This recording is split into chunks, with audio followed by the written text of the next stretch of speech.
அடுத்ததாக பார்க்கக்கூடிய ராசி யார்? கடகம். காலஸ்திரி.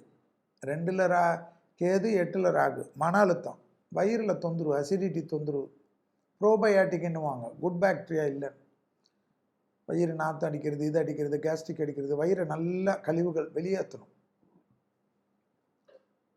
இங்கிலீஷ் டாக்டரோ, ஆயுர்வேதிக் டாக்டரோ, ஹோமியோ டாக்டரோ உங்களுக்கு பிடிச்சவங்கள வயிறுக்கு சரியாக பார்த்துக்கு. பூச்சி மருந்தெல்லாம் எடுத்துக்கு. கடகம் அட்டகாசம். சனி வேறு அஷ்டமத்திலேருந்து விலகிடுச்சு. ஆனாலும் ராகு இருக்குது. ராகு திடீர் அதிர்ஷ்டம் தானே. ஏப்ரல் 1ஆம் தேதி, அதாவது ஏப்ரல் 14லேருந்து நல்லது நடக்கக்கூடிய ஆள் யார்? சித்திரை 1லேருந்து கடகம். நல்ல பொசிஷனுக்கு வருவீங்க. பெரிய பவர் கிடைக்கும். ஏற்றம் ஏற்படும். உத்தியோகத்தில் அனுகூலம் காணப்படும். தொழில், உத்தியோகம், வியாபாரம், படிப்பு சம்பந்தப்பட்ட விஷயத்தில் பலவிதமான நன்மைகள் கிடைக்கக்கூடிய ராசி யார்? கடகராசி.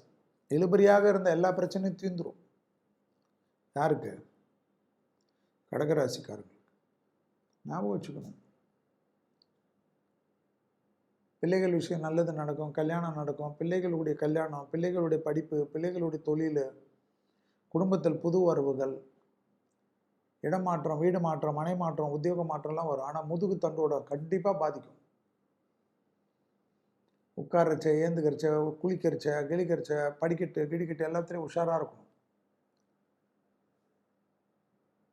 கழிவு பாதை ரொம்ப கவனமாக பார்த்துக்கணும். நோய் உபத்திரம், நிறைய தண்ணி குடிக்கணும். கோபமே படக்கூடாது, மன அழுத்தமே படக்கூடாது.